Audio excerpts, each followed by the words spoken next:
Olá, você está no programa Novo Dia, Nova Esperança, um modo diferente de enxergar o mundo da dependência química. Vamos agora ver a nossa primeira pergunta de hoje? De Mariana, do Jardim Belval. O que é dependência química? Mariana, a tua pergunta é muito interessante. E nós podemos responder o que é dependência química de muitas maneiras.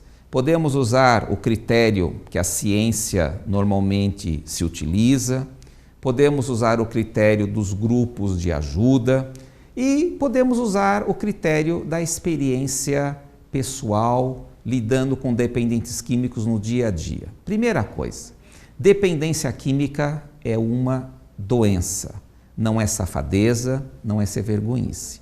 Dependência química é uma doença que na prática quer dizer incapacidade de uma pessoa para controlar ou parar de usar determinada substância.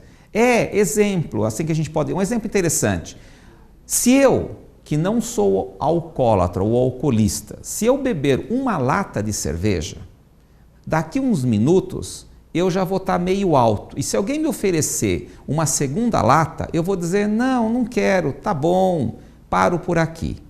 Quando o indivíduo tem a tal da dependência química, ele não consegue dizer não. Ou seja, se ele beber a primeira lata de cerveja, ele vai querer a segunda, a terceira, a quarta e vai beber tudo que está ao seu alcance até cair no chão.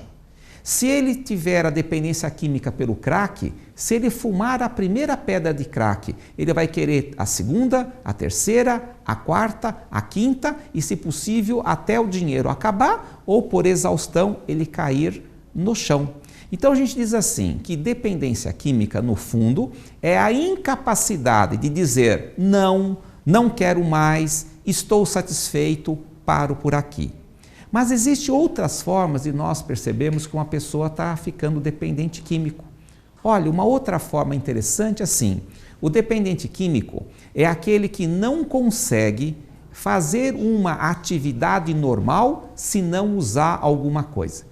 Vamos imaginar que você está numa empresa e hoje é dia de reunião de diretoria. Eu não consigo encarar uma reunião de diretoria se eu não tomar uma ou duas doses de uísque antes. Isso já é um sinal de dependência química. Vou hoje sair com uma moça, mas eu tenho muita vergonha. Eu não consigo sair, conversar com uma moça se não beber algo antes. E quando isso começa a se acontecer de modo constante, então eu estou no caminho da dependência química. A dependência química, ela vai nascendo aos poucos, principalmente no alcoolismo. Uma pessoa para virar alcoólatra demora 10, 15 anos, mas para se tornar dependente químico de cocaína, 6 meses, 1 ano, 2 anos é suficiente. Para o crack, então, talvez o tempo seja de questão apenas de meses. Então lembre-se, a dependência química é que ele não consegue parar uma vez tendo começado o uso. Bom, vamos agora então à próxima pergunta. Qual a próxima pergunta? De Rafaela, do Grajaú. Eu tenho um filho que é dependente químico e fui a um grupo de autoajuda. E lá me disseram que tem uma doença chamada codependência. O que é essa tal de codependência? Ô, Rafaela, muito obrigado de você ter entrado em contato conosco. Olha, você ouviu falar a palavra codependência. Se você não sabe direito o que é essa palavra, não fique aborrecida não. A maioria das pessoas nesse país também não sabe o que é codependência. É uma palavra nova. Mas a codependência, a gente pode dizer que é a doença da família.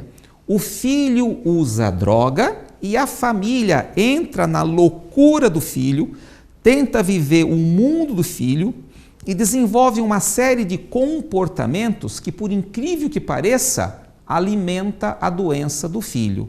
Então, o codependente é um termo que nós usamos para identificar uma pessoa que foi muito afetada pela dependência química de um ente querido. Nem sempre é alguém fora da família. A gente vê muitas vezes a mãe. A maioria das pessoas codependentes são mulheres. Não que ela não afete o homem, mas é que a mulher, por ser mãe, ela ama aquele filho. Ela gerou aquele filho na barriga, ela deu de mamar, ela levou na escola, então ela tem um amor imenso. Eu costumo dizer que o codependente é aquele que ama demais, é aquele que tudo suporta, tudo tolera, e por tudo suportar e tudo tolerar, ele não consegue tomar uma atitude firme para enfrentar a doença do filho.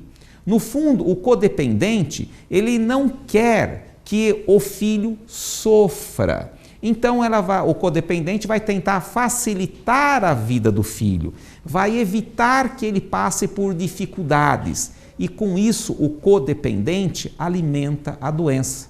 Por exemplo, o usuário de droga trabalha o mês inteiro, recebe o salário, gasta todo o salário em droga, não tem dinheiro para pagar a pensão do filho. A mãe codependente vai lá e paga a pensão para que o filho não vá preso. Quando uma mãe paga a pensão para o filho não ir preso, ela está alimentando a doença do outro. Normalmente o codependente ele não quer ver o outro sofrer. E por isso ele não deixa o dependente químico sofrer as consequências de seus próprios atos. E isso alimenta a própria doença. Ou seja, a mãe codependente ou o pai codependente que passa a mão na cabeça, dá cama, roupa lavada, empresta dinheiro, conserta o carro, paga a escola, que aliás ele não vai, ele está alimentando a doença. Então nós temos que neutralizar o codependente para que o dependente químico se sinta estimulado a começar a pensar em parar de usar droga. Esse é um assunto que merece atenção e vamos ver se em outros programas nós falamos desse mesmo tema. Se você tiver alguma dúvida ou precisar de ajuda, mande um e-mail para o endereço abaixo. Estamos aqui para servir e servir com muito amor. Agradecemos pela sua atenção e até o próximo programa.